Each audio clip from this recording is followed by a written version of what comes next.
And ABC News contributor, SiriusXM radio host, and Google Tech Policy Fellow Mike Muse joins me now with more on this. Mike, great to have you on.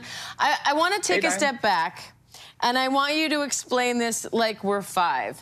How could TikTok jeopardize our national security? That's a really great question. I'm so glad that you asked that. I don't believe that Congress is doing a good job at explaining why they're having their hearings, in particular from that package that we just saw from Rachel Scott, where a lot of the TikTok users were talking about data. And they were saying that data, if that's a concern, Twitter has that, Meta has that too as well.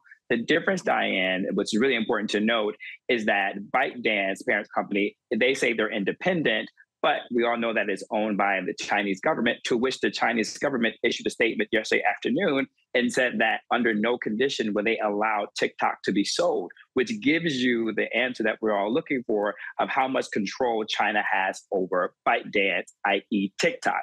Therefore, there could be a moment where over 150 million American users' data, TikTok could be compelled or demanded by the Chinese government to turn over that data to the Chinese government. And so as a result, China could have large shares of American sensitive data that they can use to manipulate in any way. Also, too, as well, in terms of content moderation, they could use it as a tool for propaganda in order to support whatever messaging the government of China has. And so that what makes this so different in the use of data. It's a national security issue. And I don't know if Congress is doing a good job of really highlighting that. Mike, I want to drill down on a point you made, because we heard in the hearing yesterday the CEO of TikTok say over and over again, we are a private company. We are a private company, trying to emphasize that they are not controlled by or linked to the Chinese government. And now we're hearing from the Chinese government, under no condition will we allow TikTok to be sold. How do you reconcile those two things?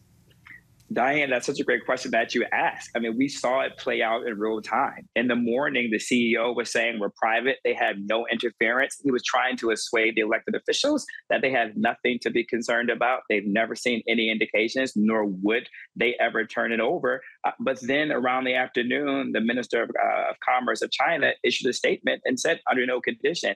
That right there in real time showed Congress that TikTok isn't this independent company that they are claiming to be, which undermines everything that CEO said during that over 5-hour investigative hearing that we saw yesterday.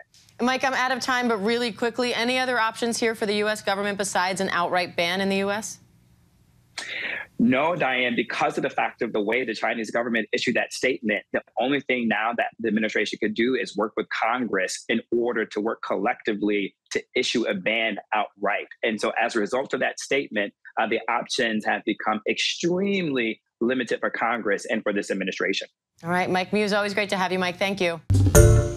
Hi, everyone. George Stephanopoulos here. Thanks for checking out the ABC News YouTube channel. If you'd like to get more videos, show highlights, and watch live event coverage, click on the right over here to subscribe to our channel. And don't forget to download the ABC News app for breaking news alerts. Thanks for watching.